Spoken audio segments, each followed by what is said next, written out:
Hello and welcome.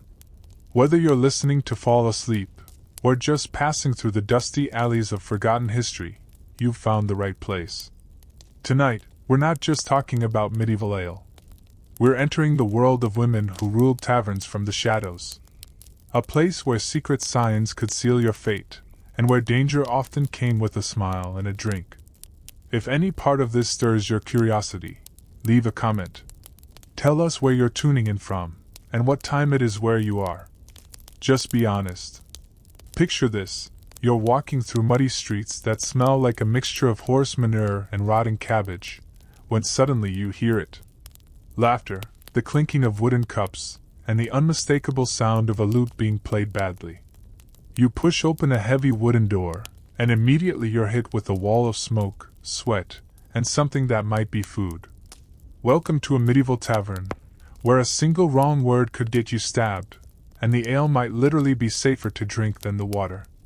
But here's what nobody tells you about these places. They weren't just drinking holes for peasants and merchants.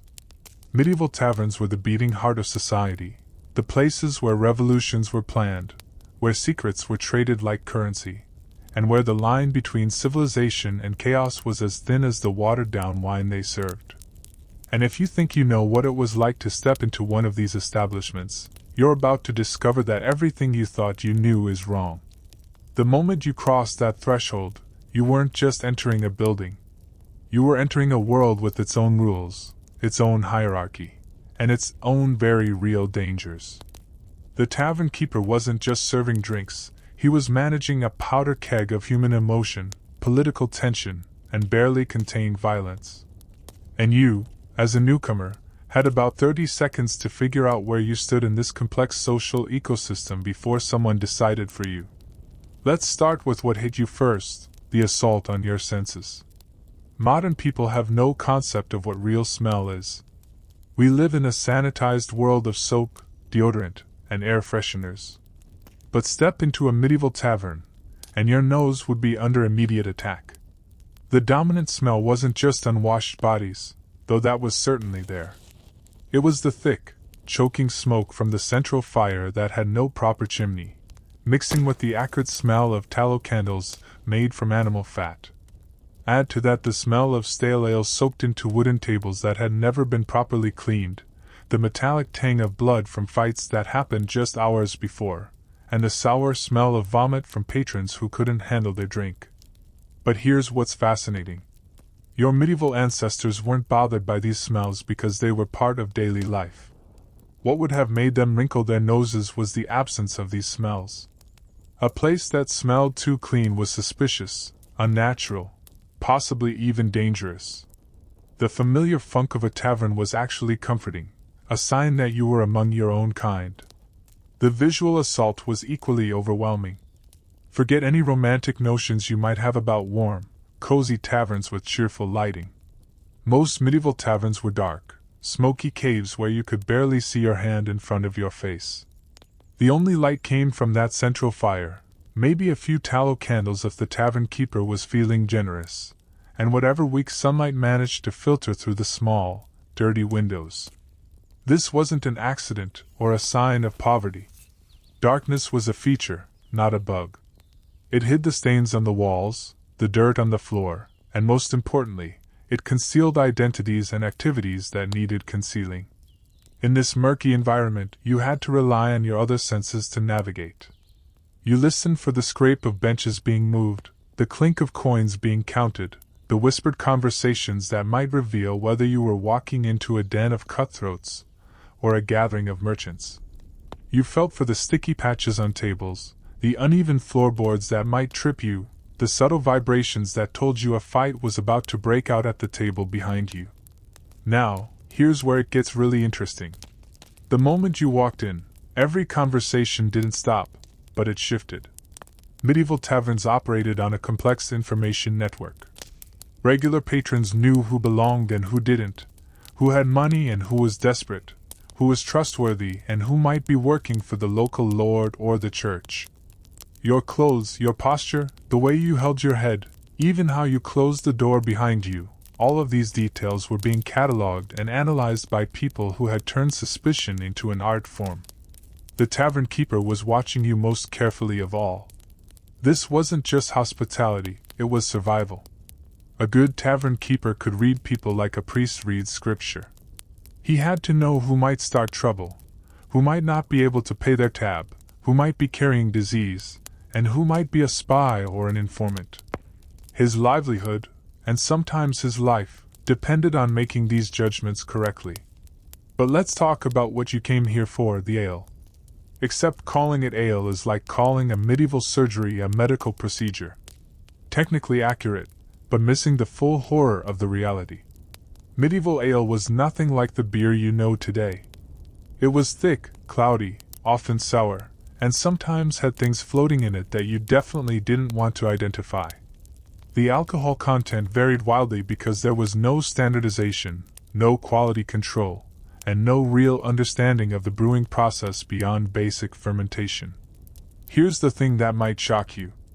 This terrible tasting, barely alcoholic liquid was often the safest thing you could drink. The water in medieval towns was contaminated with human waste, animal waste, and industrial runoff from various trades. The brewing process, even as primitive as it was, killed many of the bacteria and parasites that made water deadly. So when you ordered ale in a medieval tavern, you weren't just getting drunk, you were literally choosing life over potential death. But the ale service itself was a ritual fraught with meaning. The tavern keeper didn't just pour your drink and walk away. He watched how you drank, how you held the cup, whether you sniffed it first or just dove in. Experienced drinkers knew to check their ale for signs of tampering, spoilage, or worse. There were techniques for detecting when ale had been watered down, when it had gone bad, or when something had been added to it that shouldn't be there. The cups themselves tell a story that most people never consider. Forget about glass, that was a luxury that existed only in the wealthiest establishments. Most taverns served drinks in wooden cups, pewter if you were lucky, or leather jacks that had been waterproofed with tar. These vessels were rarely cleaned properly, if at all. They were wiped out with a dirty rag and used again. This wasn't laziness, it was practicality. Soap was expensive, hot water required fuel, and time spent cleaning was time not spent serving customers or managing the dozens of other crises that erupted in taverns every day. The sharing of cups wasn't uncommon either. In many taverns, especially busy ones, you might find yourself drinking from the same vessel that had just been used by a stranger. This was considered normal, even sociable. The ability to share a cup without obvious disgust was seen as a sign of good fellowship. Refusing to drink from a shared cup could be interpreted as an insult, a suggestion that you thought yourself better than your drinking companions. Now let's talk about the food, and here's where things get really medieval. The concept of a menu didn't exist. You ate what the tavern keeper's wife had made that day, if she had made anything at all. Many taverns didn't serve food at all, they were purely drinking establishments. The ones that did serve food operated on a system that was part luck, part negotiation, and part survival of the fittest. The typical tavern meal was a stew. Always a stew. This wasn't because medieval people lacked culinary imagination, it was because stew was the only practical way to feed large numbers of people with minimal resources and maximum safety. You could throw almost anything into a pot, boil it long enough to kill most of the harmful bacteria, and serve it hot. The ingredients varied based on what was available, what was cheap, and what hadn't gone bad yet. But here's what made tavern stew particularly medieval. The meat in it was often questionable at best.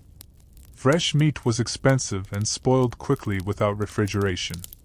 So tavern stew might contain meat that was on the edge of spoilage, meat from animals that had died of disease, or meat from sources that you really didn't want to think about too hard.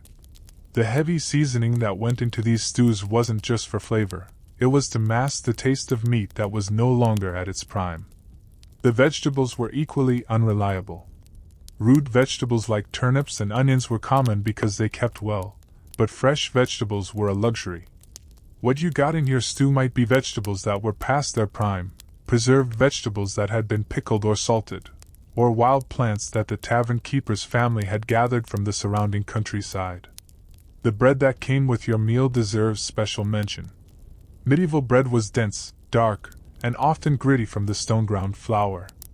It wasn't the fluffy, refined bread we know today. This bread was a substantial, filling substance that could break your teeth if it was too old or absorb the liquid from your stew if it was fresh. The quality of bread was actually a good indicator of the tavern's prosperity and the local economic conditions. Good bread meant the tavern keeper had access to quality grain and skilled bakers. Bad bread meant times were hard. But eating in a medieval tavern wasn't just about nutrition, it was about survival in a much more immediate sense.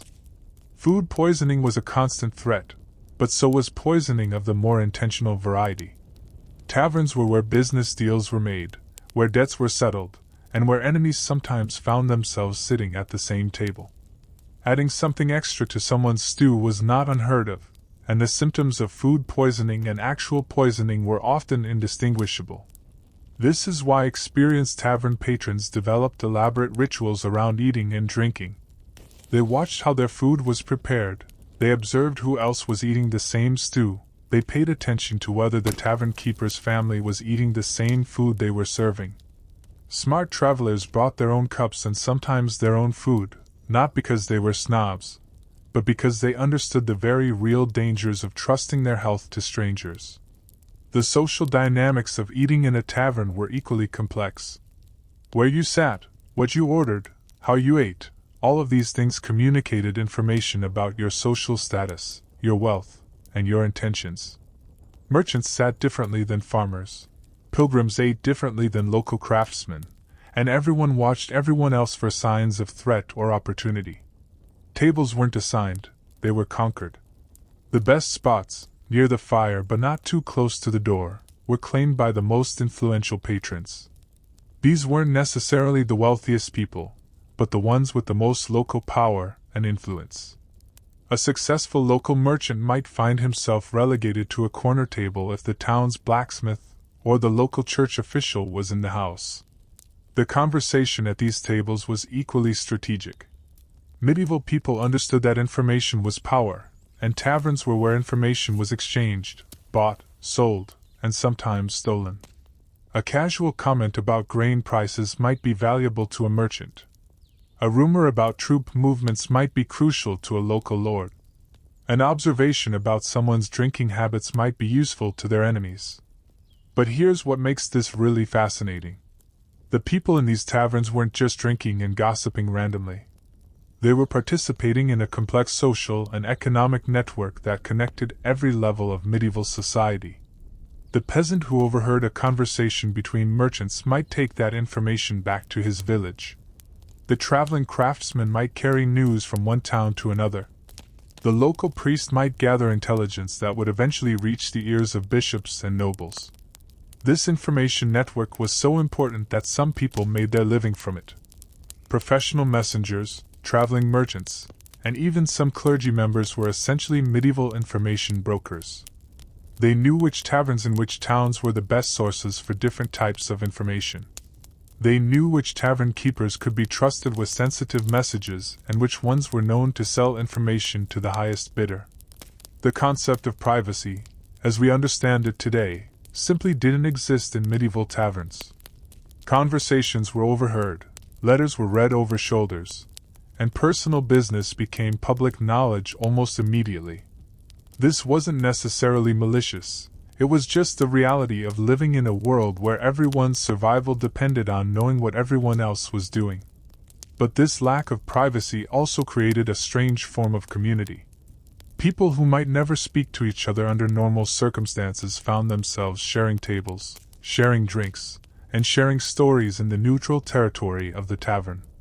Social barriers that were rigid in other contexts became more fluid after a few cups of ale and in the democratic darkness of the tavern interior. The women in medieval taverns deserved special attention because their presence was both common and controversial. Tavern keepers' wives and daughters often worked in the family business, serving drinks, preparing food, and managing the day-to-day operations. These women developed their own skills for reading customers, managing conflicts, and protecting themselves in an environment that could turn dangerous without warning. But there were also women who came to taverns as customers, and their presence changed the entire dynamic of the establishment. Respectable women might visit taverns during daylight hours for legitimate business, but women who lingered in taverns after dark were often assumed to be prostitutes, whether they were or not. This assumption could be dangerous for women who were simply trying to conduct business or seek shelter, but it was also a reality of medieval social attitudes. The prostitutes who did work in and around taverns operated in a legal and social gray area. Prostitution wasn't exactly legal, but it wasn't always illegal either. The attitude towards sex work varied tremendously depending on local laws, religious influence, and economic conditions. In some towns, prostitutes were licensed and regulated. In others, they were persecuted and driven underground. Taverns were often caught in the middle of this ambiguity, trying to maintain their respectability while also serving the very real demand for their services. The interactions between different social classes in taverns were particularly fascinating. Medieval society was rigidly hierarchical, but taverns were one of the few places where these hierarchies could be temporarily suspended or at least relaxed. A noble traveling incognito might find himself sharing a table with merchants and craftsmen. A wealthy merchant might buy drinks for local peasants to curry favor or gather information. A traveling knight might find himself dependent on the goodwill of people who, in other contexts, would be required to show him deference. This social mixing wasn't always harmonious. Class tensions could explode into violence when alcohol loosened tongues and lowered inhibitions. A peasant who felt bold enough to insult a noble after a few drinks might find himself facing serious consequences the next morning. A merchant who flaunted his wealth too obviously might become the target of robbers or con artists. The tavern keeper had to navigate these tensions carefully, maintaining order without alienating customers who might be important to his business. The concept of customer service in medieval taverns was radically different from modern expectations. Tavern keepers weren't trying to please everyone or create a welcoming atmosphere for all comers. They were trying to maintain order, maximize profit, and avoid the kind of trouble that could shut down their business or get them killed. This meant making hard choices about who to serve, who to refuse, and who to throw out. A tavern keeper might refuse service to someone who looked too poor to pay, too drunk to control themselves, or too dangerous to trust. He might water down the ale for customers he didn't like or serve the good stuff only to people who had proven their worth. He might allow certain types of illegal activity while strictly forbidding others, based on his assessment of which activities were most likely to bring unwanted attention from authorities. The relationship between taverns and local authorities was complex and constantly evolving. In some towns, taverns were seen as necessary evils, tolerated because they served important social and economic functions but watched carefully for signs of trouble.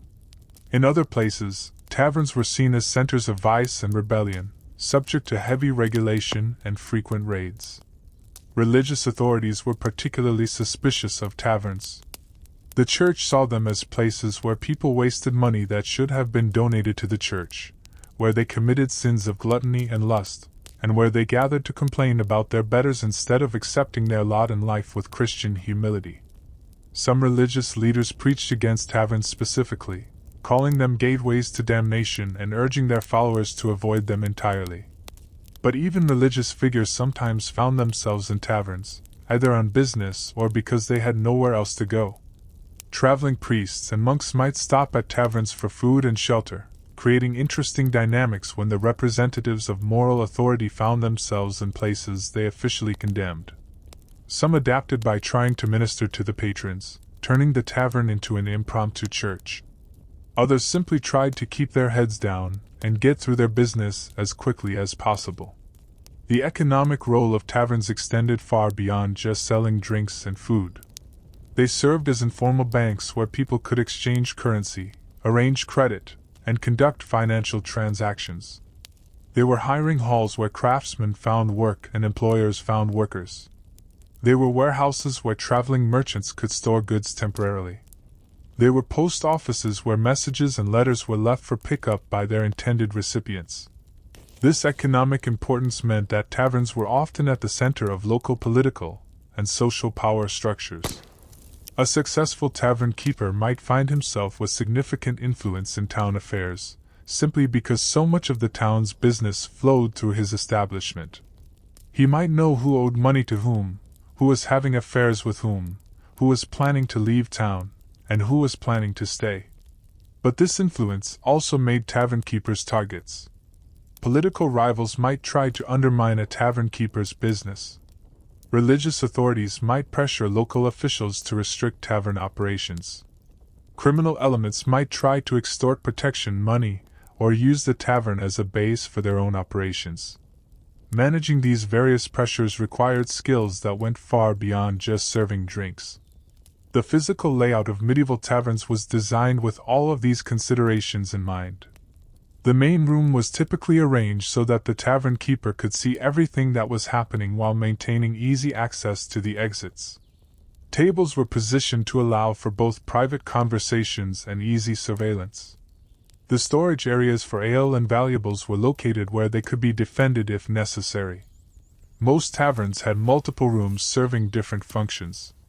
The main hall was for general drinking and socializing. Smaller rooms might be available for private meetings or for travelers who could afford better accommodations. The kitchen was often separate from the main building to reduce fire risk. Storage areas for ale, food, and other supplies were typically located where they could be secured against theft. The upper floors of taverns, when they existed, served as sleeping quarters for travelers. But these weren't the private hotel rooms we might expect today. Space was at a premium, and privacy was a luxury that most travelers couldn't afford. Multiple strangers might share a single room, or even a single bed. Personal belongings had to be guarded carefully, as theft was common and the other guests were often strangers with unknown intentions. The sleeping arrangements in taverns could be particularly dangerous for vulnerable travelers. Women traveling alone, elderly people, or obviously wealthy individuals might find themselves targets for robbery, assault, or worse. Smart travelers took precautions, sleeping with weapons within reach, securing their valuables, and staying alert even while resting. But for many medieval people, taverns were the only option for shelter when traveling. Inns were expensive and rare outside of major cities. Monasteries might offer hospitality, but they weren't always conveniently located, and their welcome might come with religious obligations that not everyone wanted to accept. Private homes might offer shelter, but approaching strangers for accommodation could be dangerous in a world where trust was a luxury few could afford. The relationship between taverns and crime was inevitable and complex. Taverns attracted people who operated outside the law, either by choice or by necessity. Thieves, smugglers, bandits, and other criminals found taverns useful for planning operations, recruiting accomplices, and disposing of stolen goods. The combination of alcohol, cash transactions, and transient populations made taverns natural gathering places for people involved in illegal activities. But taverns also served law enforcement functions. Tavern keepers often acted as informal magistrates, settling disputes and maintaining order in their establishments. They might hold stolen goods for return to their owners, provide alibis for customers, or help track down criminals who had committed crimes in their vicinity. The information networks that flowed through taverns were valuable to both criminals and those trying to catch them. The presence of weapons in medieval taverns was assumed rather than exceptional. Most men carried knives as tools, and many carried swords or other weapons for protection. Tavern keepers had to navigate the reality that their customers were armed while trying to maintain an atmosphere where violence wasn't the immediate solution to every disagreement. Some taverns had rules about weapons, requiring customers to leave swords at the door or prohibiting certain types of weapons entirely. But these rules were only as effective as the tavern keeper's ability to enforce them, and enforcement often depended more on the social dynamics of the moment than on any formal authority. The violence that did occur in taverns ranged from simple fistfights over insults or gambling debts to serious assaults and even murders. The confined space, the presence of alcohol, and the mixing of different social classes and interests created a volatile combination that could explode without warning. Experienced tavern patrons learned to read the signs of impending violence and position themselves accordingly. But violence wasn't always random or spontaneous. Taverns were sometimes used as venues for planned confrontations, where enemies would arrange to settle their differences away from the watchful eyes of official authorities. These arranged fights might be formal duels or informal brawls, but they served the social function of resolving disputes in a way that both parties could accept. The aftermath of violence in taverns reveals a lot about medieval attitudes toward justice and social order. Minor fights might be settled with the participants buying each other drinks and shaking hands. More serious violence might result in the expulsion of the offenders from the tavern, or from the town entirely. The most serious crimes might be reported to official authorities, but this was often seen as a last resort. This preference for informal justice reflected the reality that official law enforcement was often distant, expensive, and unpredictable. People preferred to handle their own problems when possible, and taverns provided a venue where these informal settlements could take place under the observation of neutral witnesses. The seasonal rhythms of medieval life were reflected in the patterns of tavern activity. Harvest time brought farmers with money to spend and stories to tell. Winter brought people seeking warmth and companionship during the long, dark months. Spring brought travelers emerging from winter isolation, eager for news and human contact. Summer brought pilgrims, merchants, and others taking advantage of good traveling weather. These seasonal variations affected everything from the types of food served to the kinds of conversations that dominated the tavern atmosphere. Harvest celebrations might turn taverns into impromptu festival halls. Winter storytelling sessions might go on for hours as people shared legends, ghost stories, and news from distant places. Spring might bring debates about planting and planning for the coming year. Summer might focus on travel conditions, trade opportunities, and news from other regions. The tavern keeper had to adapt to these seasonal patterns, adjusting his inventory, his hours, and his policies to match the changing needs of his customers. A tavern that thrived during harvest season might struggle during the lean winter months. A tavern that served mostly local customers might suddenly find itself overwhelmed with travelers during certain times of the year. But here's where medieval taverns get really interesting, where the real secrets start to emerge. Because what we've talked about so far is just the surface, the obvious stuff that any casual observer might notice. The real power of medieval taverns lay in what happened when the official business of the day was done, when the respectable citizens had gone home, and when the tavern transformed into something entirely different. Entertainment in medieval taverns wasn't just about having a good time. It was about survival, about maintaining the delicate social balance that kept these volatile environments from exploding into chaos. And the forms this entertainment took reveal things about medieval society that most history books never mention. Music was everywhere in taverns, but it wasn't the cheerful folk songs that romantic historians like to imagine. Tavern music was raw, often improvised, and frequently obscene. The traveling minstrels who performed in these places weren't court entertainers fallen on hard times. They were rough, worldly people who understood their audience, and knew exactly what kind of songs would keep the drinks flowing and the fights to a minimum. The lute player badly strumming in the corner wasn't just providing background music. He was serving as a kind of social lubricant, his music covering the sound of conversations that needed to stay private, providing a focal point for group activities, and most importantly, giving people something to do with their hands and attention besides start fights. A skilled tavern musician could read the room like a book, knowing when to play something rousing to lift spirits, when to play something mournful to match the mood, and when to play something loud and distracting to cover up activities that needed covering up. But the real entertainment masters in medieval taverns were the storytellers. These weren't just people sharing amusing anecdotes. They were information brokers, news carriers, and social commentators rolled into one. A good storyteller could hold a room full of drunk, potentially violent people spellbound for hours, and in doing so, he could shape opinions, spread rumors, and even influence political events. The stories themselves were carefully crafted for their audiences. Local gossip was disguised as tales of distant lands. Political criticism was hidden in stories about mythical kingdoms. Moral lessons were wrapped in tales of heroes and villains that everyone could understand, regardless of their education level. These storytellers were walking libraries, carrying with them the accumulated wisdom, scandals, and secrets of every place they'd visited. But here's what made them dangerous. They weren't just neutral entertainers.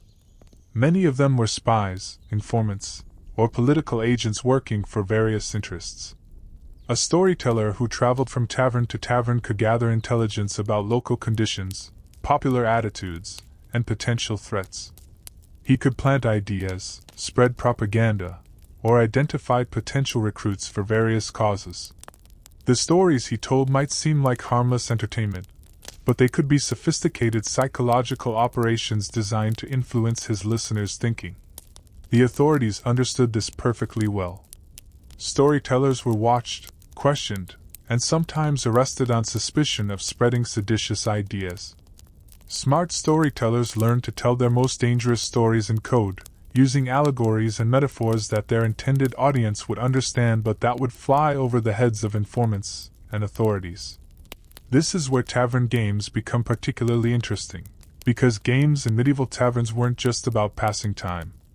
They were about establishing social hierarchies, settling disputes, and transferring wealth and power. The dice games that were ubiquitous in taverns weren't just gambling, they were complex social negotiations where the stakes were often much higher than the money on the table. Dice themselves were different in medieval times. They were made from bone, usually animal knuckle bones, and they weren't always fair. Skilled players knew how to read the imperfections in dice, how to throw them to influence the outcome, and how to spot when someone else was cheating. The ability to cheat at dice without getting caught was considered a valuable skill, not a moral failing. But the real skill was in reading the other players. A good dice player could tell who was desperate, who was flush with money, who was drinking too much to make good decisions, and who might be willing to bet more than they could afford to lose. The psychological warfare that went on around a dice game was as complex as any military campaign. The social dynamics of these games were fascinating. A wealthy merchant might find himself cleaned out by a clever peasant who understood the game better. A traveling knight might lose his horse to a local blacksmith who knew how to manipulate the dice. These games were one of the few venues in medieval society where skill and luck could temporarily overcome social status and inherited wealth. But they were also dangerous. Accusations of cheating could lead to violence, especially when the losers were drunk and angry. Debts incurred in tavern games could follow people for years, destroying reputations and relationships. Some people became so addicted to gambling that they lost everything they owned, ending up as beggars or criminals. The tavern keepers had to manage these games carefully. They wanted the excitement and the additional drink sales that gambling generated, but they didn't want the violence and chaos that could result from disputes over games. Some taverns had house rules about gambling, limits on the stakes, or procedures for settling disputes. Others simply banned gambling entirely, though this was often ignored when the tavern keeper wasn't watching. The sexual dynamics of medieval taverns were equally complex and often completely misunderstood by modern people. Yes, prostitution was common in and around taverns, but the reality was far more complicated than the simple exchange of money for sex that we might imagine. For many women, especially widows or women who had been abandoned by their husbands, taverns offered one of the few opportunities to earn money independently. They might work as serving wenches, earning tips and wages, but they might also engage in prostitution as a way to supplement their income. The line between legitimate work and sex work was often blurred, and women had to navigate this ambiguity carefully. The men who frequented taverns came from all levels of society, and their attitudes toward women varied accordingly. Some were respectful customers who understood that the women working in taverns were trying to make a living. Others were predators who saw taverns as hunting grounds where they could take advantage of vulnerable women. The tavern keeper had to balance the needs of his female workers with the demands of his male customers, all while trying to maintain the kind of atmosphere that would keep both groups coming back. But the sexual dynamics went beyond simple commercial transactions. Taverns were one of the few places where men and women from different social classes could meet and interact relatively freely. Marriages were arranged, affairs were begun, and romantic relationships developed in the smoky, alcohol-soaked atmosphere of medieval taverns. Some of these relationships were genuine love matches that transcended social boundaries. Others were calculated liaisons designed to advance social or economic interests. The privacy, or lack thereof, in medieval taverns created unique challenges for romantic encounters. Couples who wanted to be alone together had to be creative, finding moments of privacy in establishments that were designed to discourage privacy. The upper rooms of taverns were often used for these purposes, but they were also dangerous places where people could be robbed, assaulted, or worse. The role of taverns in medieval politics was perhaps their most important and most dangerous function. These weren't just places where people complained about their rulers over drinks. They were actual centers of political organization, where rebellions were planned, where opposition movements were organized, and where the seeds of revolution were planted. The Peasants' Revolt of 1381 in England is a perfect example of how taverns functioned as political organizing centers. The rebellion didn't spontaneously emerge from individual grievances.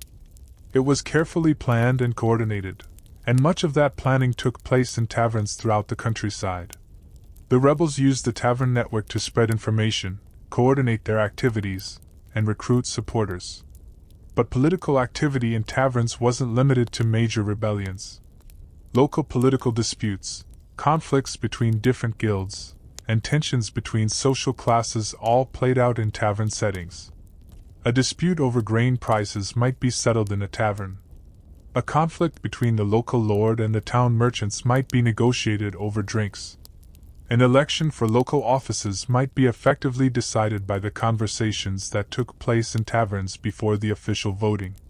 The authorities understood this perfectly well, which is why they kept such close watch on tavern activities. Spies and informants were regular features in most taverns, reporting back to their masters about conversations they overheard, alliances they observed, and potential threats they identified. The tavern keeper often found himself caught in the middle, trying to maintain his business while avoiding the kind of political trouble that could shut him down or worse. Some tavern keepers became political players themselves, using their position at the center of information networks to advance their own interests, or the interests of their allies. They might pass messages between political factions, provide meeting places for conspirators, or use their knowledge of local conditions to influence political decisions. But political involvement was dangerous. A tavern keeper who backed the wrong side in a political dispute might find his business destroyed, his family threatened, or himself facing charges of treason. The smart ones learned to play all sides, maintaining relationships with multiple political factions while avoiding commitments that might prove dangerous. The regional variations in tavern culture across medieval Europe were enormous, reflecting the diverse political, economic, and social conditions of different areas. A tavern in a prosperous Flemish trading city was vastly different from a tavern in a remote English village, which was different again from a tavern in a German university town or an Italian port city. In the great trading cities of Northern Europe, taverns catered to an international clientele of merchants, bankers, and diplomats. These establishments were often luxurious by medieval standards, with better food, stronger drink, and more comfortable accommodations. They served as informal embassies where business deals were negotiated, political alliances were formed, and cultural exchanges took place. But they were also more dangerous in some ways. The stakes were higher, the money was bigger, and the political implications of tavern activities could reach far beyond local concerns. A dispute in a Flemish tavern might affect trade relations between entire kingdoms. A conversation overheard in a Venetian tavern might influence the outcome of a war. In rural areas, taverns served different functions. They were often the only social gathering places for miles around, making them crucial to the maintenance of community bonds. They served as news centers where people learned about events in the wider world. They were meeting places where local issues were discussed and decisions were made. But rural taverns were also more vulnerable to external pressures. A local lord who disapproved of tavern activities could shut them down with little resistance. Bandits could target isolated taverns for robbery. Economic downturns could devastate communities that depended on taverns for social and economic functions. The university towns presented yet another variation. Student taverns were notorious for their rowdiness, their intellectual debates, and their radical politics. These establishments catered to young men who were educated enough to be dangerous but not yet mature enough to be cautious. The combination of alcohol, academic arrogance, and youthful rebellion created a volatile mix that frequently exploded into violence. But university taverns were also centers of intellectual innovation. New ideas were debated, tested, and refined in the informal atmosphere of these establishments. Scientific theories, philosophical concepts, and artistic movements often had their first public discussions in taverns near universities. The authorities watched these places carefully, understanding that today's drunken student debate might become tomorrow's revolutionary movement. The influence of the church on tavern culture varied dramatically depending on local conditions and the attitudes of individual religious leaders. In some areas, the church waged active campaigns against taverns, preaching against them from the pulpit and pressuring local authorities to restrict their operations. In other areas, the church took a more pragmatic approach, accepting taverns as a necessary evil while trying to minimize their most harmful effects. Some religious orders actually operated their own taverns, using the profits to fund their charitable work. These church-run establishments were often more respectable than their secular counterparts. But they still served alcohol and still attracted the kinds of people and activities that made taverns controversial. The relationship between taverns and religious festivals was particularly complex. Many religious holidays were celebrated with drinking and feasting, and taverns were natural gathering places for these celebrations. But the line between religious celebration and secular debauchery was often thin, and religious authorities frequently found themselves in the uncomfortable position of trying to encourage proper celebration while discouraging excess. The economic impact of taverns on medieval communities was enormous and often underestimated. Taverns weren't just businesses, they were economic engines that drove other activities. They provided employment not just for tavern keepers and their families, but for brewers, bakers, farmers, and countless others who supplied the goods and services that taverns needed. The money that flowed through taverns came from all levels of society. Peasants spent their few coins on ale and simple food. Merchants spent larger amounts on better accommodations and private meetings. Nobles might spend enormous sums on lavish entertainments, or on buying information and influence. But taverns also served as informal banks and credit institutions. Travelers who ran short of money could often arrange credit at taverns, using their reputations or their possessions as collateral. Merchants could exchange currencies, arrange for the transfer of funds, and even invest in trading ventures. The tavern keeper often found himself acting as a banker, a broker, and a financial advisor. The taxation of taverns was a constant source of conflict between tavern keepers and authorities. Local lords wanted to tax tavern profits. The church wanted to tax what it saw as sinful activities. Royal governments wanted to tax everything that moved. Tavern keepers had to navigate this maze of competing tax authorities while trying to maintain profitable operations. Some taverns evaded taxes through various schemes. They might underreport their sales, hide their profits, or claim exemptions based on their status or connections. Others tried to buy protection from tax collectors through bribes or political influence. The most successful taverns often had complex arrangements with multiple authorities, playing them off against each other to minimize their tax burden. The technological limitations of medieval taverns shaped every aspect of their operations. Without refrigeration, food spoiled quickly and had to be consumed or preserved through salting, smoking, or pickling. Without reliable lighting, activities had to be scheduled around daylight hours or conducted in the dangerous gloom of firelight and candles. Water was a constant problem. Wells could be contaminated, rivers could be polluted, and rainwater collection was unreliable. The brewing of ale wasn't just a business decision, it was a public health necessity. The fermentation process killed many of the bacteria and parasites that made water dangerous to drink. Heating was another major challenge. The central fire that dominated most taverns was inefficient, smoky, and dangerous. It required constant attention and a steady supply of fuel.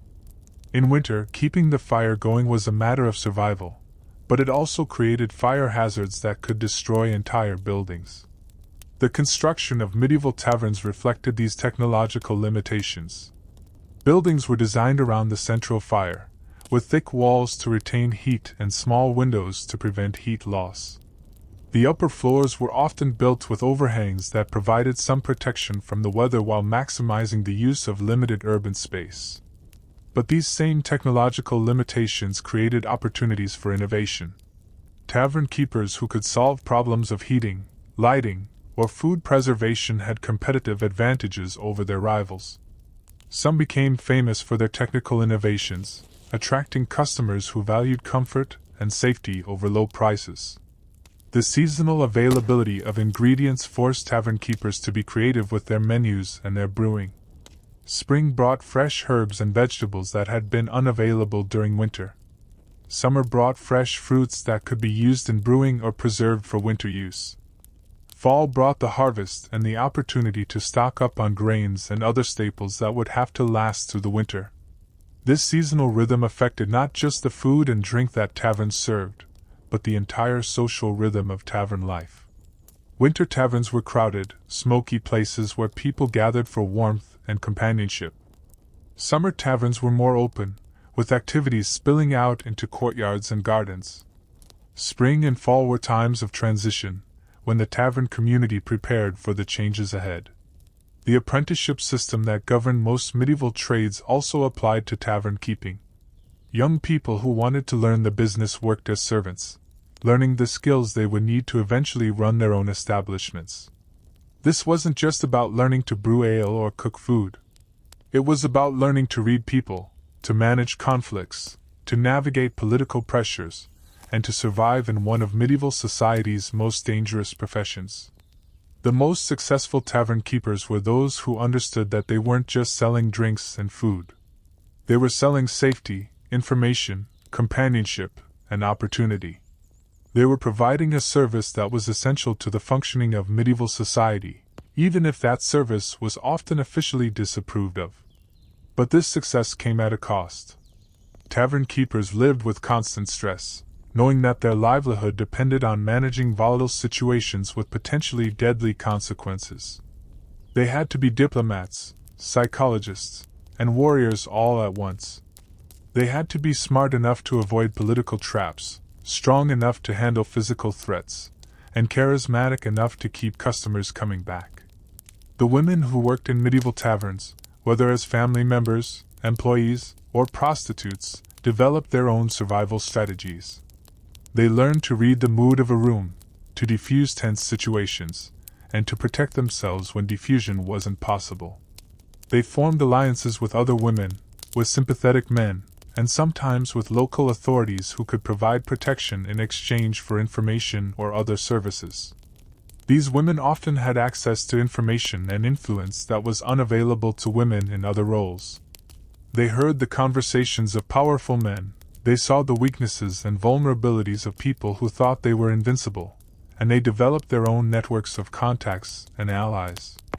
Some used this information to advance their own interests, or the interests of their families. Others became power brokers in their own right, influencing local politics and economics through their tavern connections. The children who grew up in tavern environments were exposed to adult realities from an early age. They learned about money, power, violence, and sexuality in ways that children in other environments never would. This could be traumatic and dangerous, but it could also be educational. Children who survived tavern childhoods often developed street smarts, and social skills that served them well in later life. But the toll of tavern life on families was significant. The irregular hours, the constant stress, the exposure to violence and vice, and the social stigma associated with tavern keeping all affected family relationships. Marriages were strained by the demands of the business. Children might be ashamed of their parents' profession, or might be excluded from more respectable social circles. The reputation of taverns in medieval society was complex and contradictory. Officially, they were often condemned as centers of vice and disorder. Religious leaders preached against them, moralists wrote pamphlets condemning them, and authorities passed laws restricting their operations. But privately, even these critics often patronized taverns when it suited their purposes. This hypocrisy was well understood by everyone involved. The same lord who publicly condemned taverns as corrupting influences might privately use them for his own political purposes.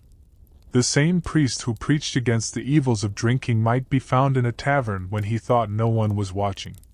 The same merchant who claimed to disapprove of tavern culture might conduct his most important business deals in tavern back rooms. You're sitting in what looks like an ordinary medieval tavern. A merchant in the corner scratches his nose twice, then places his cup exactly 3 fingers from the edge of the table. The serving wench nods almost imperceptibly and walks away. 20 minutes later, a hooded figure enters, glances at the merchant's table, and immediately leaves through the back door. What you just witnessed wasn't random. It was a conversation. A complex, coded exchange that could determine the fate of kingdoms, the success of rebellions, or the life and death of dozens of people. And you had no idea it was even happening. Welcome to the hidden world of medieval tavern communication, where a misplaced salt shaker could be a death sentence, where the way you held your drinking cup could identify you as a spy, and where entire political conspiracies were orchestrated through gestures so subtle that even trained observers missed them. This wasn't the crude sign language of desperate criminals. This was a sophisticated system of communication that rivaled the complexity of modern intelligence operations, developed by people who understood that in a world where the wrong word could get you executed, silence could be the deadliest weapon of all. But here's what makes this story truly incredible. These communication systems weren't invented by professional spies or military strategists.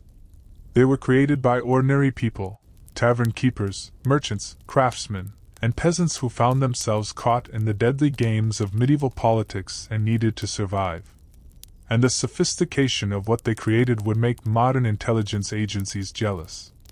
The foundation of medieval tavern communication was built on a simple but terrifying reality. In medieval society, information was literally a matter of life and death. Knowing which lord was planning to raise taxes could mean the difference between prosperity and ruin for a merchant. Understanding which way political winds were blowing could determine whether a craftsman's guild survived or was destroyed. Being aware of military movements could save entire communities from massacre. But seeking out this information openly was incredibly dangerous. The authorities understood perfectly well that information was power, and they jealously guarded their monopoly on it. Asking too many questions could brand you as a spy. Being caught with sensitive information could result in torture, execution, or worse. Even innocent curiosity could be interpreted as treasonous intent.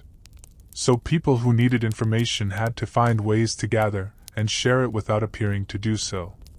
This is where the genius of tavern communication systems becomes apparent. Taverns were perfect covers for information exchange because they were noisy, crowded, and chaotic. Conversations were constantly interrupted, people were coming and going, and everyone was at least slightly drunk. In this environment, subtle signals and coded communications could be hidden in plain sight. But the real brilliance was in how these systems were designed to look completely natural. Every gesture, every arrangement of objects, every seemingly casual action had to appear so normal that even suspicious observers would dismiss them as meaningless. The challenge was creating a communication system that was sophisticated enough to convey complex information but simple enough that ordinary people could master it without extensive training. The most basic level of tavern communication involved what we might call environmental signals. These were arrangements of common objects that conveyed specific meanings to those who knew how to read them. A drinking cup placed in the center of a table might mean one thing, while the same cup placed at the edge meant something entirely different. The number of coins left on a table, the way bread was broken, the position of a knife relative to a plate, all of these could be meaningful signals to the initiated. But these weren't random assignments of meaning. The successful communication systems were based on logical associations that made sense to the users and were easy to remember under stress. A cup placed near the edge of a table, ready to fall, might indicate danger. Coins arranged in a line might suggest a road or a route. A piece of bread torn in half might indicate division or conflict. The genius was in the redundancy built into these systems. Important messages were often conveyed through multiple signals, so that if one was missed or misinterpreted, the others would still get the message across. A spy might use the position of his cup, the way he ate his bread, and the timing of his departure to convey the same basic information through 3 different channels. The serving staff in taverns were crucial to these communication networks. Serving wenches and tavern boys were essentially invisible to most patrons, seen as part of the background rather than as potential threats or informants. This invisibility made them perfect messengers and signal carriers. A serving girl who moved salt from one table to another wasn't doing anything suspicious, she was just cleaning up. But if she moved the salt to a specific table in a specific way, she might be delivering a coded message that could change the course of history. The training of serving staff in these communication systems was often informal but thorough. New employees learned by observation and imitation, gradually picking up the subtle cues and signals that more experienced staff used. The best serving staff could carry multiple conversations simultaneously, relaying messages between different groups of patrons without any of them realizing that they were part of a larger communication network. But the serving staff were also the most vulnerable part of these systems. If they were caught or suspected of carrying messages, they had little protection.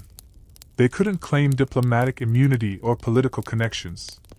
They were expendable, and everyone knew it.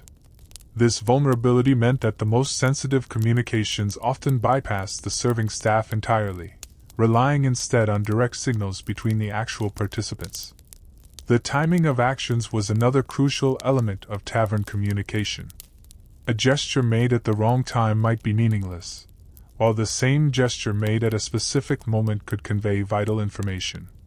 The arrival and departure of patrons created natural timing cues.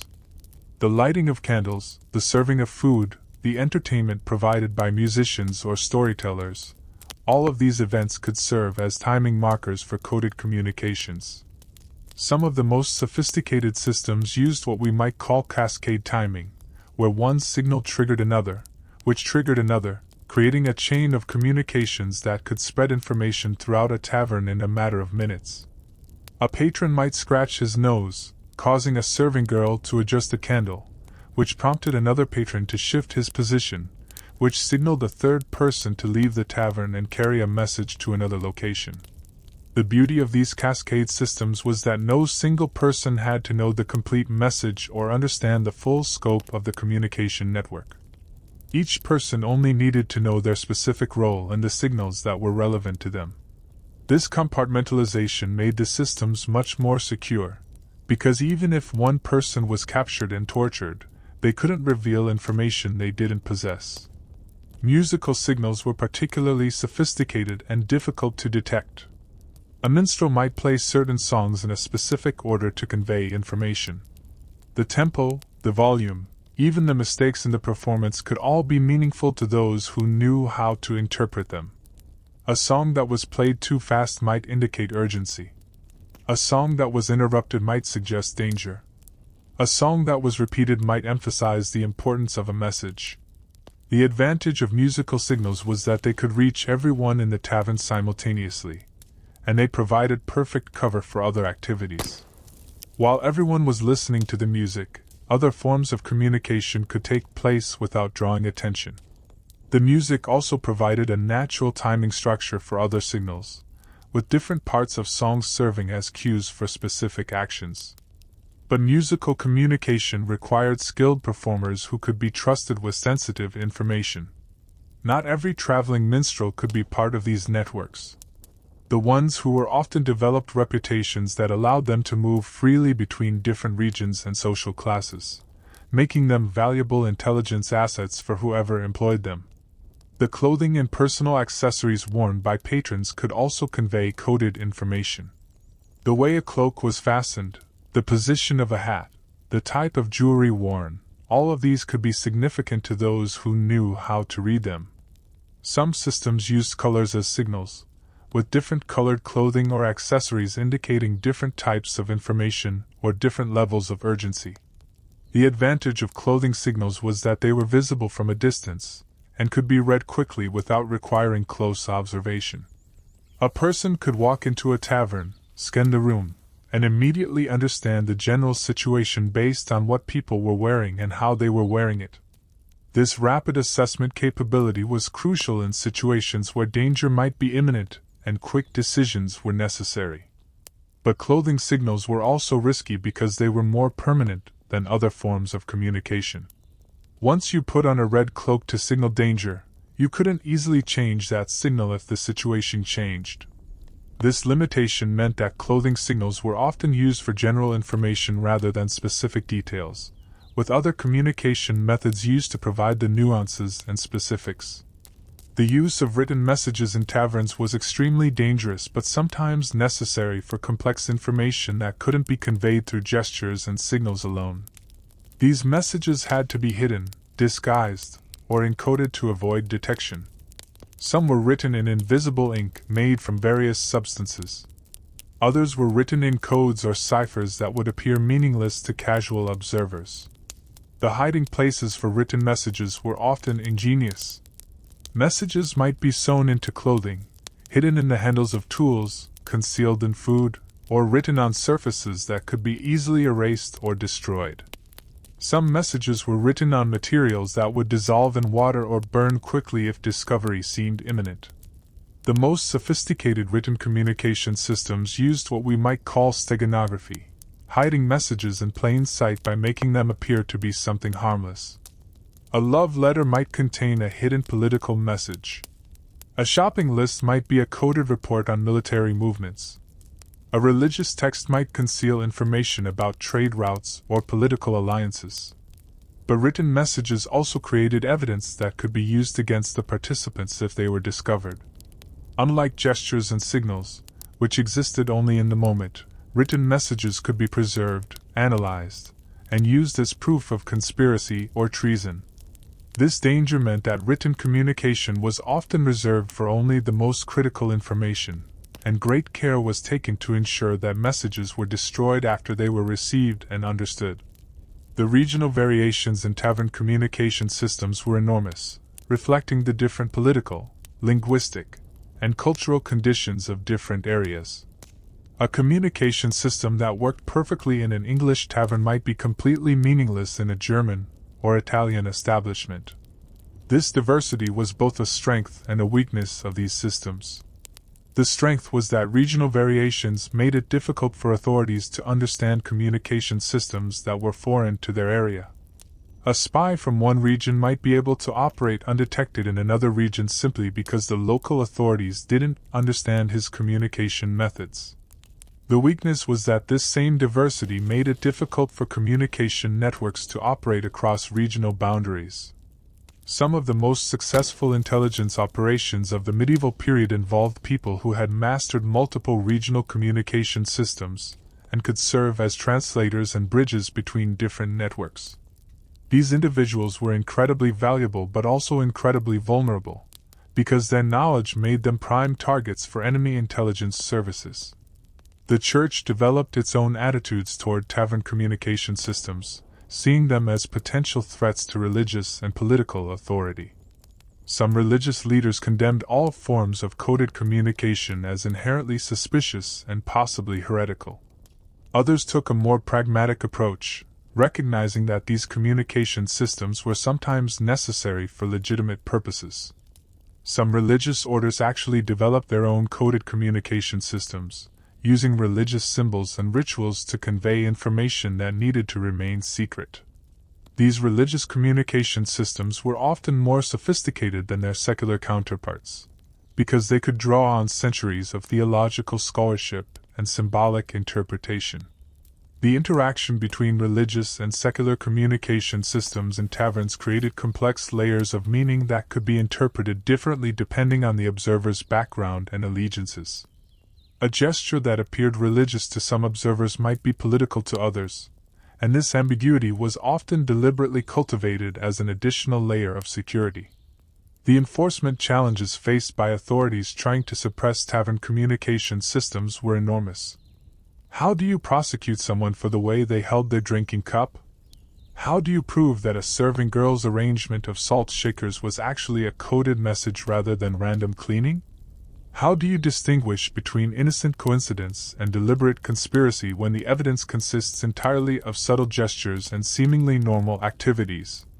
Some authorities tried to solve this problem by banning all forms of behavior that might potentially be used for coded communication. Taverns were forbidden to allow certain types of music, certain arrangements of furniture, or certain ways of serving food and drink. But these restrictions were often impossible to enforce and tended to drive the communication systems underground rather than eliminate them.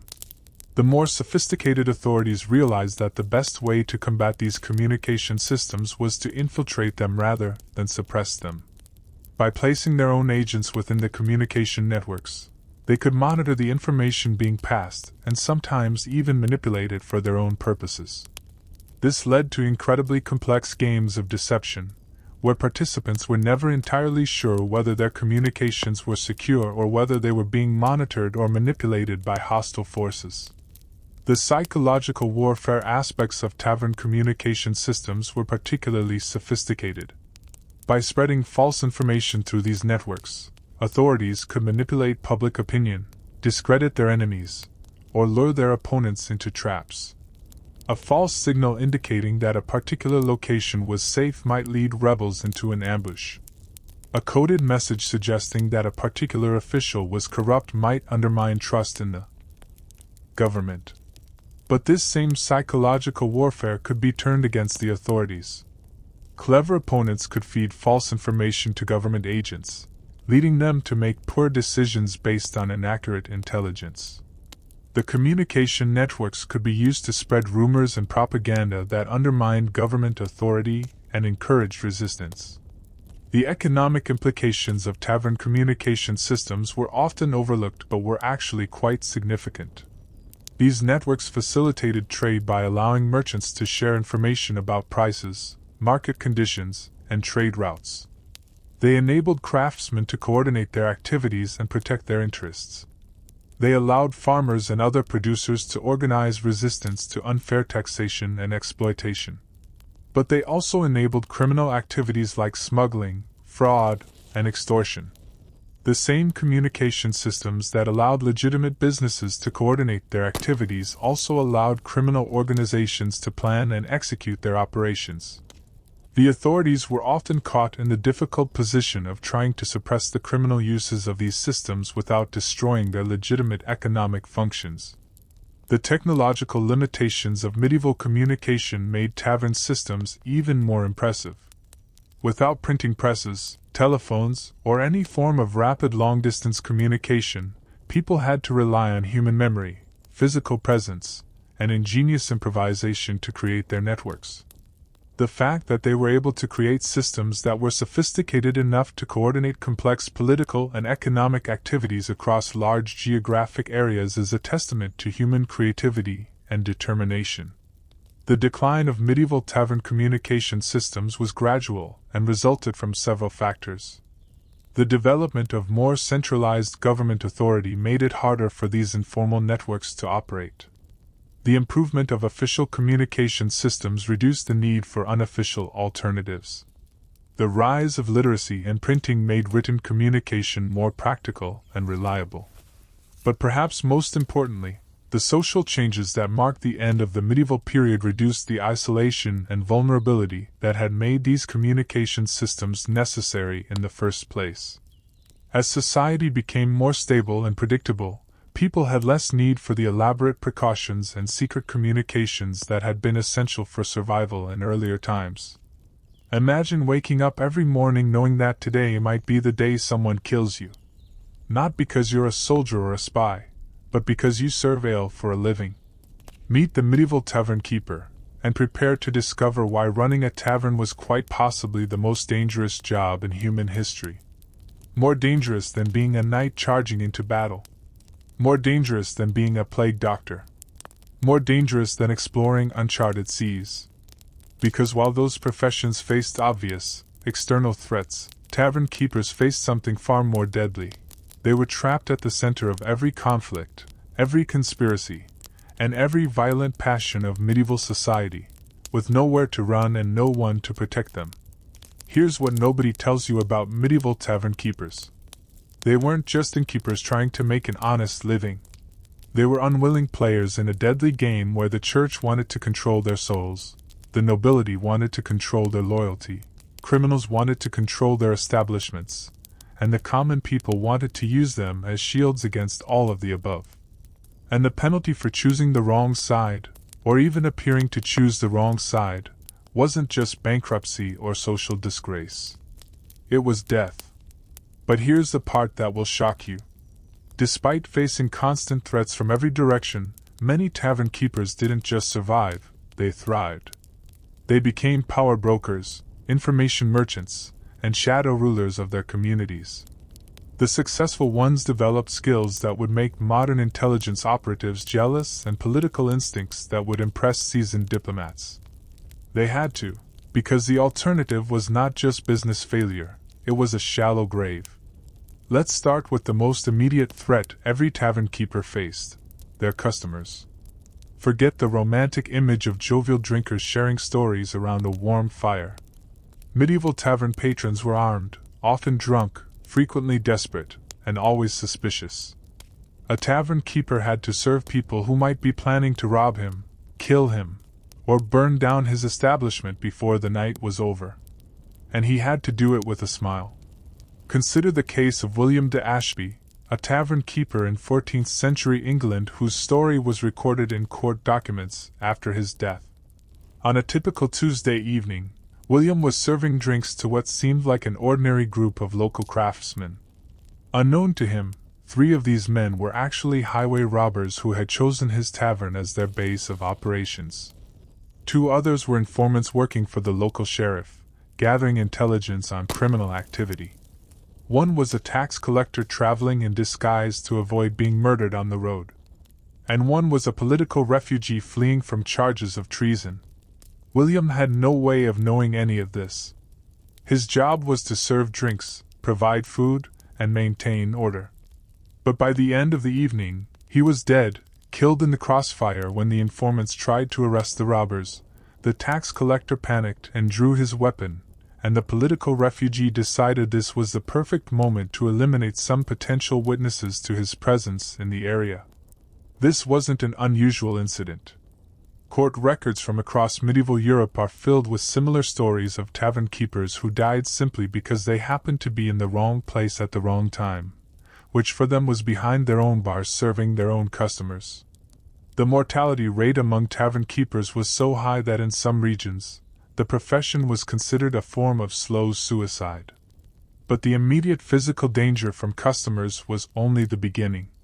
Tavern keepers also had to navigate the complex political landscape of medieval society, where choosing the wrong patron or serving the wrong person could have catastrophic consequences.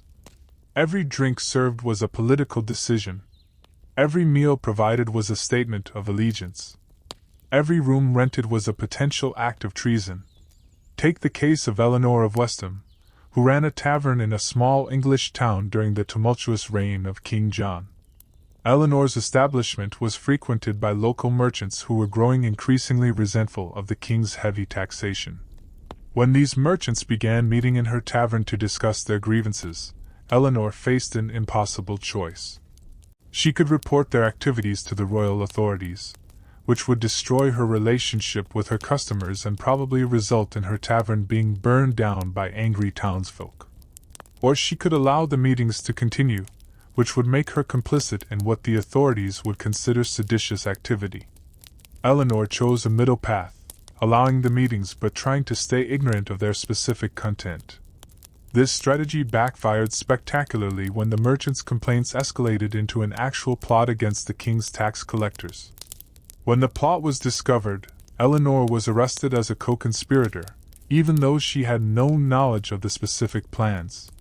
She was tortured for information she didn't possess, and when she couldn't provide useful intelligence, she was executed as an example to other tavern keepers who might consider harboring seditious activities. The religious authorities presented another constant threat to tavern keepers.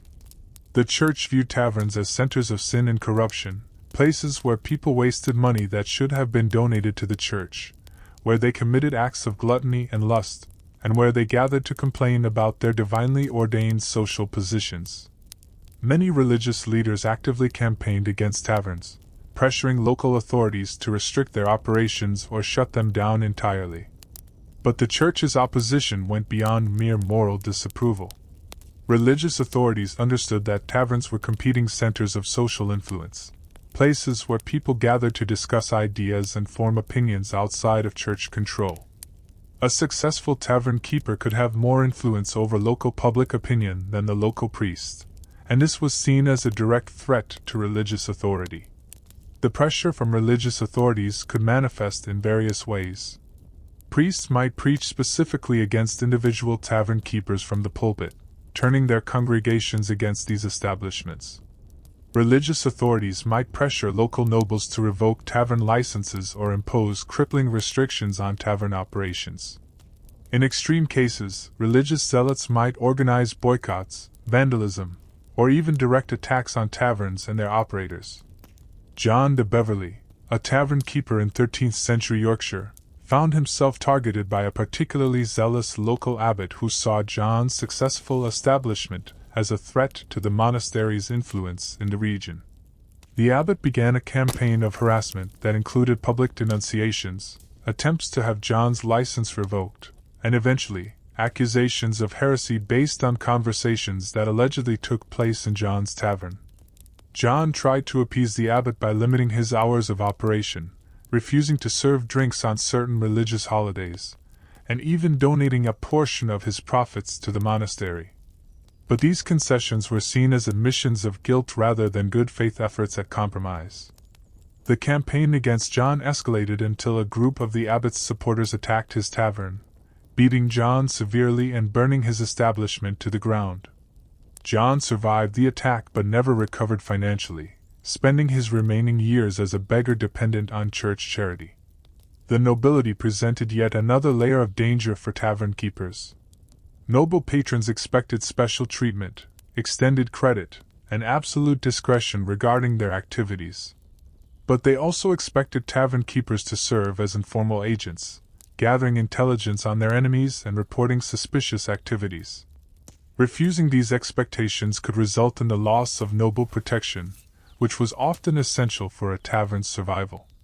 But accepting them meant becoming entangled in the deadly political games that characterized medieval noble society. The case of Robert de Clare illustrates the impossible position that noble expectations could create for tavern keepers. Robert operated a prosperous tavern in a strategically important town that was frequently visited by nobles from competing factions.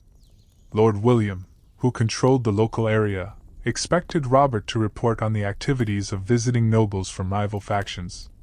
But Lord Henry, who controlled the neighboring region, expected Robert to provide him with intelligence about Lord William's activities and allies.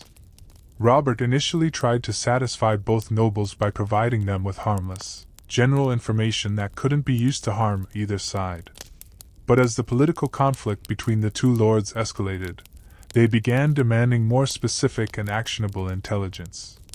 When Robert was unable or unwilling to provide the kind of detailed information they wanted, both lords began to suspect that he was working for their enemies. The situation came to a head when Lord William's men arrived at Robert's tavern to arrest him for treason, only to find Lord Henry's men already there on the same mission. The resulting fight destroyed Robert's tavern and killed several people, including Robert himself, who was executed by whichever lord's men reached him first. The historical records are unclear on this point. But perhaps the most dangerous aspect of being a medieval tavern keeper was the constant threat from criminal organizations. Taverns were natural targets for criminals because they handled large amounts of cash. They were frequented by travelers who might be carrying valuables, and they were often located on major roads where escape routes were readily available. But criminals didn't just rob taverns, they tried to control them, turning them into bases of operations for their illegal activities. Criminal control of taverns could take many forms. Some criminal organizations simply demanded protection money, threatening to destroy taverns that refused to pay. Others insisted on using taverns as meeting places, storage facilities for stolen goods, or safe houses for criminals on the run. Still others tried to force tavern keepers to participate directly in criminal activities, using them as lookouts, messengers, or even active participants in robberies and other crimes. The story of Thomas de Newbridge demonstrates how criminal pressure could destroy even the most carefully managed tavern operation. Thomas ran a respectable establishment that catered to merchants and other legitimate travelers. His tavern was known for its good food, clean accommodations, and safe atmosphere. But Thomas's success attracted the attention of a criminal organization that specialized in robbing wealthy travelers. The criminals initially approached Thomas with what seemed like a reasonable proposition. They would pay him to provide information about wealthy guests, when they arrived, when they left, and what routes they planned to take. Thomas refused, not wanting to betray his customers' trust. The criminals responded by vandalizing his property and threatening his family. When Thomas still refused to cooperate, the criminals escalated their campaign. They spread rumors that Thomas's food was poisoned, that his accommodations were infested with vermin, and that he was secretly working with bandits to rob his guests. These rumors destroyed Thomas's reputation and drove away his legitimate customers. With his income gone and his family still under threat, Thomas was forced to agree to the criminals' demands. But cooperation with the criminals only made Thomas's situation worse. Once he began providing information that was used to rob travelers, he became complicit in their crimes. When some of these robberies resulted in murders, Thomas became an accessory to murder. And when the authorities eventually tracked down the criminal organization, Thomas was arrested along with the actual robbers. During his trial, Thomas tried to explain that he had been coerced into cooperation, but the authorities were unsympathetic. From their perspective, a tavern keeper who worked with criminals was himself a criminal, regardless of the circumstances that led to that cooperation. Thomas was executed along with the rest of the criminal organization, leaving his family destitute, and his tavern permanently closed. The economic pressures faced by medieval tavern keepers made them particularly vulnerable to all of these various threats. Running a tavern required significant capital investment in buildings, equipment, inventory, and staff. But the returns on this investment were unpredictable and often inadequate. A tavern keeper might invest everything he owned in his establishment, only to see it destroyed by political conflicts, religious persecution, or criminal activity. The seasonal nature of medieval travel meant that tavern income was highly variable. A tavern might be packed with customers during harvest season or during major religious festivals, but nearly empty during winter months or during periods of political instability. Tavern keepers had to somehow maintain their establishments and support their families during the lean periods while preparing for the busy periods that might or might not materialize. The extension of credit to customers created additional financial risks. Travelers often arrived at taverns with limited cash, expecting to pay their bills when they reached their destinations and could access their resources. Local customers might run up tabs that they expected to settle after harvest or after completing major business transactions.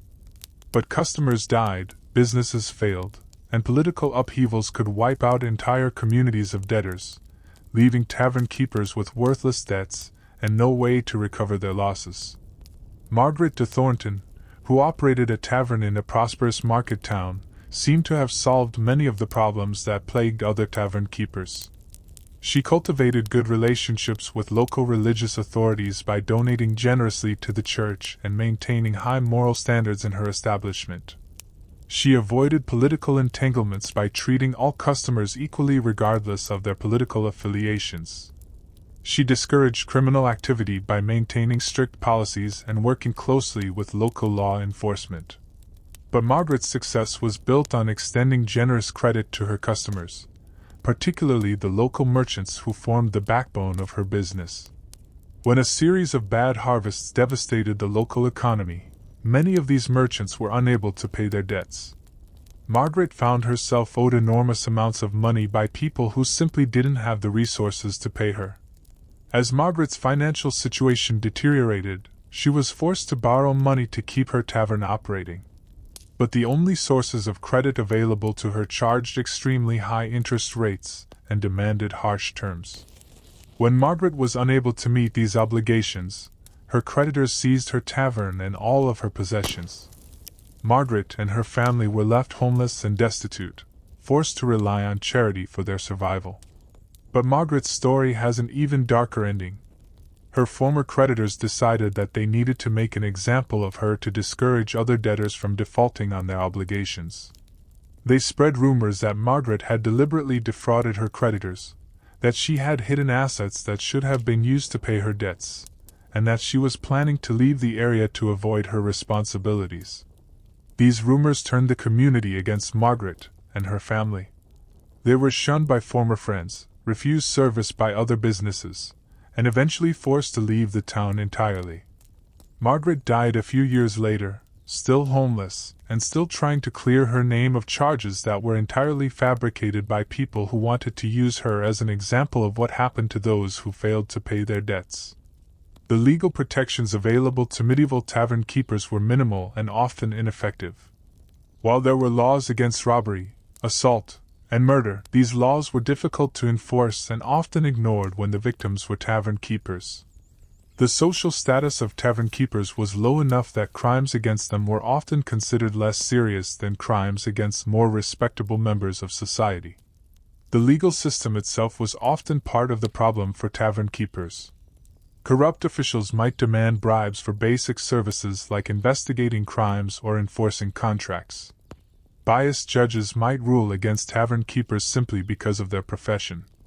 Political considerations might override legal principles when tavern keepers found themselves caught up in larger conflicts. The case of Henry de Blackwood illustrates how the legal system could fail tavern keepers even when they were clearly the victims of criminal activity. Henry's tavern was repeatedly attacked by a group of local nobles who objected to his serving customers from a rival political faction. These attacks resulted in significant property damage and personal injuries to Henry and his staff. When Henry tried to seek legal redress for these attacks, he discovered that the local sheriff was related to one of the nobles involved in the attacks. The sheriff refused to investigate the incidents, claiming that they were political matters outside of his jurisdiction. When Henry appealed to higher authorities, he was told that he should resolve the matter privately with the nobles involved. Henry's attempts at private resolution were unsuccessful, as the nobles involved saw no reason to negotiate with someone they considered beneath their social station. The attacks continued and escalated until Henry's tavern was completely destroyed and he was driven out of the area. Despite clear evidence of criminal activity and multiple witnesses to the attacks, no one was ever prosecuted for the crimes against Henry. The isolation experienced by many tavern keepers made them particularly vulnerable to all forms of abuse and exploitation. Unlike members of guilds or other professional organizations, tavern keepers often had no collective support or protection. They were individual entrepreneurs operating in a hostile environment with little or no backup when things went wrong. This isolation was both physical and social. Many taverns were located on the outskirts of towns or along isolated roads, where help might be hours or days away if trouble arose. But even taverns located in the hearts of communities were often socially isolated, as their operators were viewed with suspicion and disapproval by more respectable members of society. The social isolation of tavern keepers was reinforced by the nature of their work, which required them to maintain relationships with people from all levels of society, including many who were considered disreputable. A tavern keeper who associated with criminals, political dissidents, and other questionable characters might find himself tainted by these associations, even if his interactions with them were purely professional. This social isolation made it difficult for tavern keepers to build the kinds of relationships and alliances that might have provided protection against the various threats they faced. They were often viewed as outsiders by the communities they served, people who profited from vice and disorder rather than contributing to social stability and moral order. But despite all of these dangers and challenges, many people were drawn to tavern keeping because it offered opportunities that were unavailable in other professions. A successful tavern keeper could achieve a level of independence and influence that was rare in medieval society. They could interact with people from all social levels, from peasants to nobles. They could acquire information and insights that were valuable in their own right. And they could sometimes accumulate wealth and status that rivaled that of more traditionally respectable professions. The key to survival as a medieval tavern keeper was developing what we might call situational intelligence, the ability to read people and situations quickly and accurately. Successful tavern keepers became expert at identifying potential troublemakers, recognizing political tensions, and anticipating problems before they became crises. This situational intelligence included the ability to assess the relative power and danger of different customers and to adjust behavior accordingly. A tavern keeper who treated a disguised noble with disrespect might face serious consequences, but a tavern keeper who showed too much deference to someone who turned out to be a commoner might be seen as weak and vulnerable to exploitation. The most successful tavern keepers also developed extensive networks of informants and allies who could provide early warning of potential threats. These networks might include other tavern keepers, traveling merchants, local officials, and even criminals who had reasons to want particular taverns to remain in operation. But perhaps most importantly, successful tavern keepers learned to balance competing interests and pressures without appearing to favor any particular side. This required incredible diplomatic skills and an almost supernatural ability to remain neutral in situations where neutrality seemed impossible. In the smoky, dimly lit corners of medieval taverns, where ale flowed freely and secrets were traded like currency, a remarkable group of women wielded power that history has largely forgotten. These were not merely serving wenches or entertainers, but shrewd businesswomen, master manipulators, and political players who turned the humble tavern into their kingdom. From the bustling inns of London to the roadside alehouses of the German countryside, women carved out spaces of influence in a world that officially denied them power. Medieval society may have been patriarchal, but the tavern represented one of the few spaces where women could operate with relative autonomy. Unlike other businesses that required guild membership or formal apprenticeships, both typically barred to women, brewing and innkeeping were often considered extensions of domestic duties. This perception created a loophole that clever women exploited to build commercial empires. The brewing industry was particularly dominated by women, known as brewsters, or alewives. In 13th century England, women controlled approximately 80% of ale production. They brewed in their homes, sold from their doorsteps, and gradually expanded into full tavern operations. What began as a domestic necessity evolved into a sophisticated network of female-controlled establishments that became the nerve centers of medieval communities. These women understood that taverns were more than places to drink. They were the medieval equivalent of social media platforms, stock exchanges, and political forums rolled into one. Every conversation overheard, every patron served, every room rented represented an opportunity to gather information, build alliances, or manipulate outcomes. Perhaps no woman better exemplified the tavern spy than Marjorie Kemp's contemporary, Eleanor de Montfort, who operated a series of inns along the pilgrimage routes to Canterbury in the 14th century. Unlike the famous mystic Kemp, Eleanor preferred to remain in the shadows, using her establishments as listening posts for gathering intelligence about political movements, merchant activities, and ecclesiastical scandals.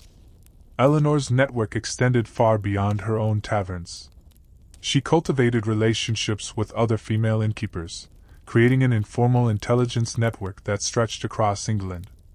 Pilgrims, merchants, and nobles who stopped at her establishments never suspected that their casual conversations were being carefully catalogued and transmitted to interested parties. Eleanor sold information to everyone from local sheriffs seeking tax evaders to bishops hunting heretics, all while maintaining the facade of a simple, pious innkeeper. Her most audacious operation involved the Peasants' Revolt of 1381.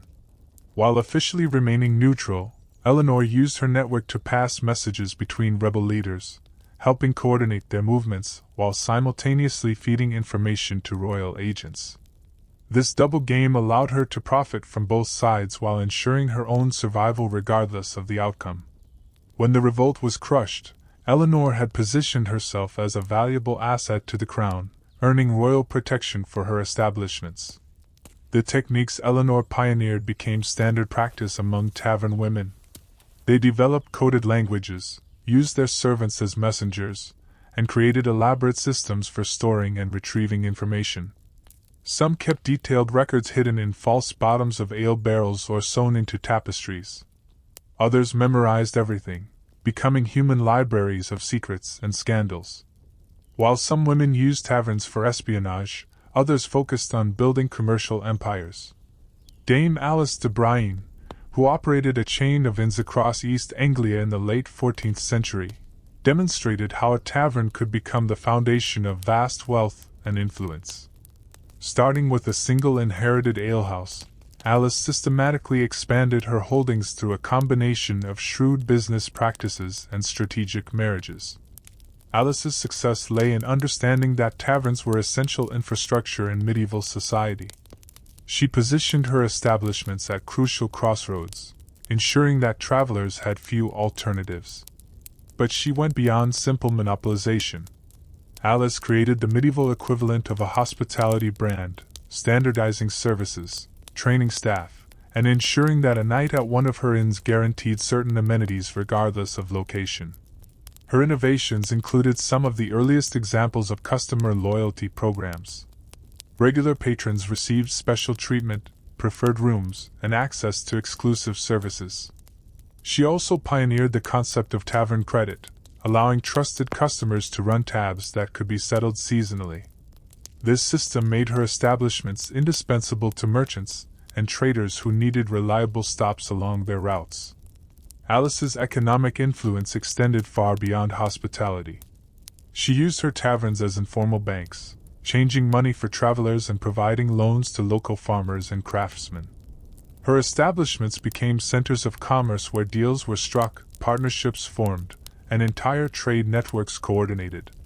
By the time of her death, Alice controlled assets worth more than many nobles, and her business practices had influenced innkeeping across England.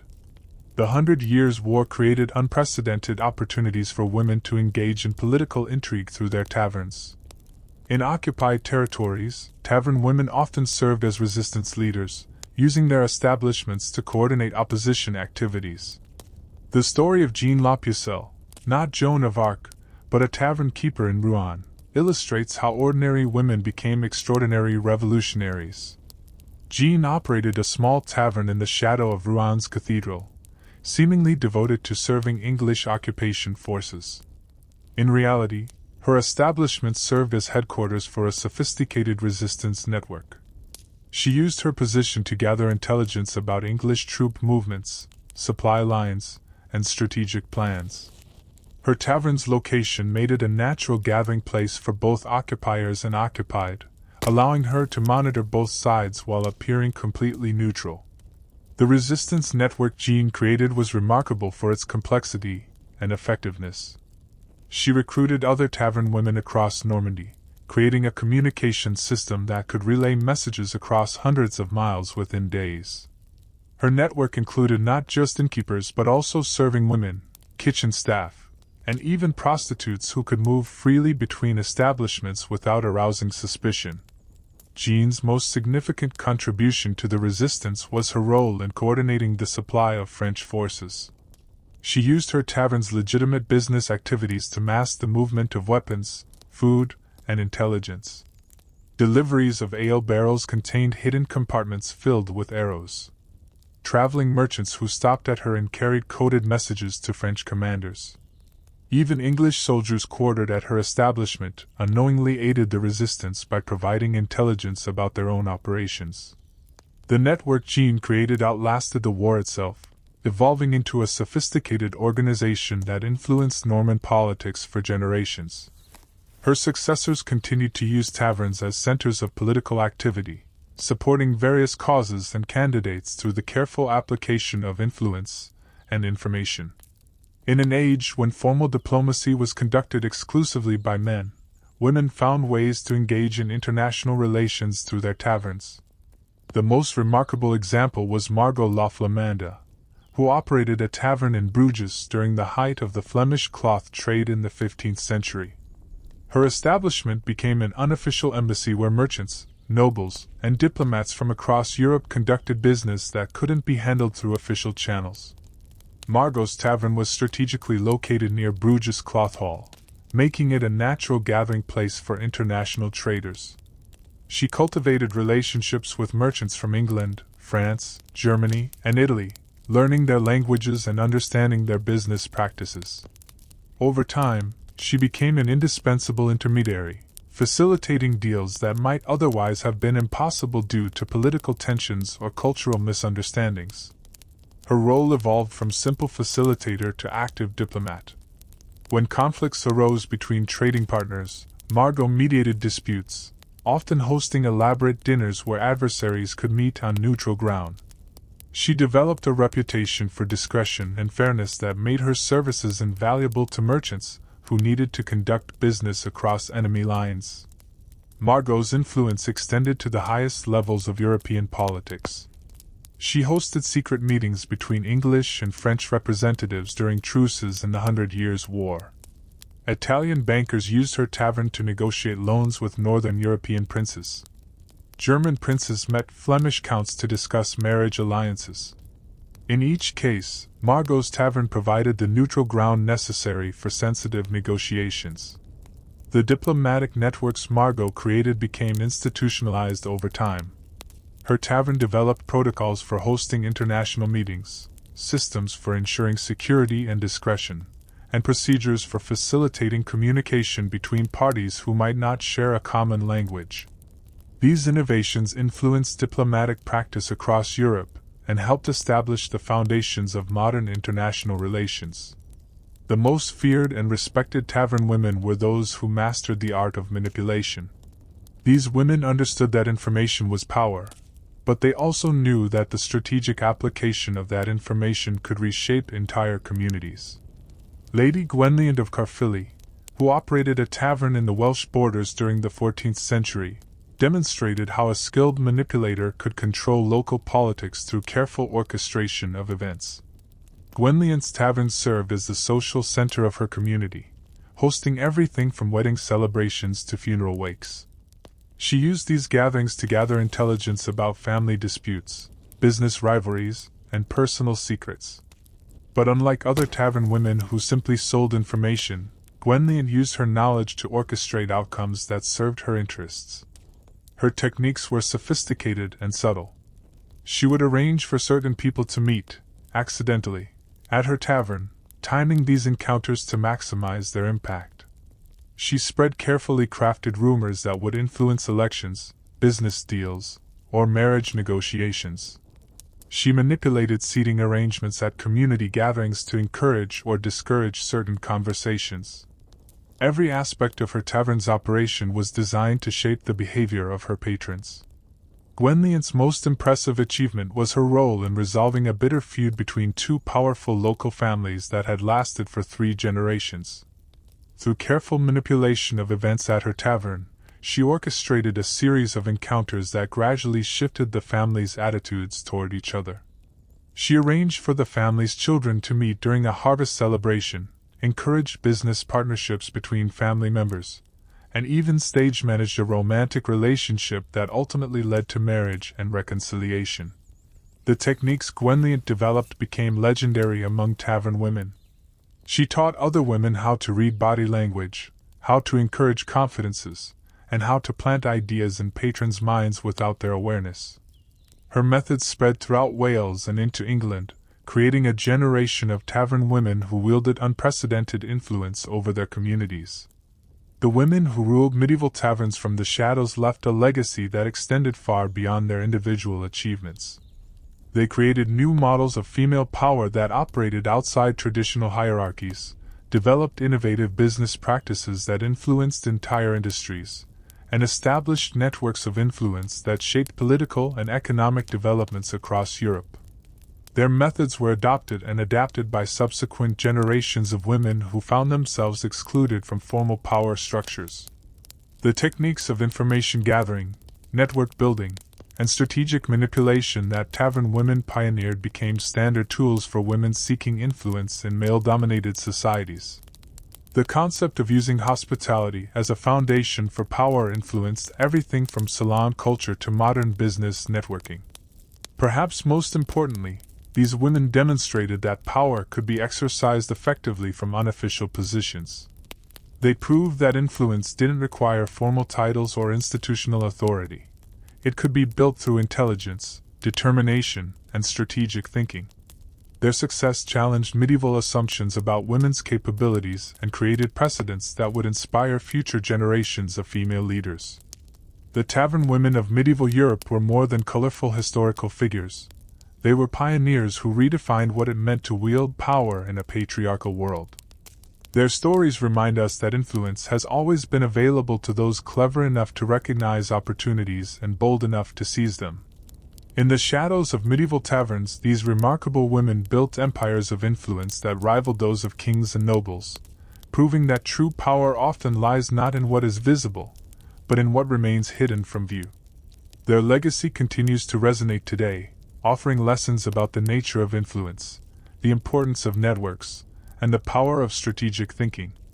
In an age when women still struggle for equality in many spheres, the stories of medieval tavern women serve as powerful reminders that barriers to power are often more permeable than they appear, and that those who understand how to navigate around official structures can sometimes achieve more than those who work within them. The women who ruled medieval taverns from the shadows were not anomalies or exceptions. They were the inevitable result of human ambition finding ways to express itself despite societal constraints. Their stories deserve to be remembered not just as historical curiosities, but as testament to the enduring human capacity to create power from the most unlikely circumstances.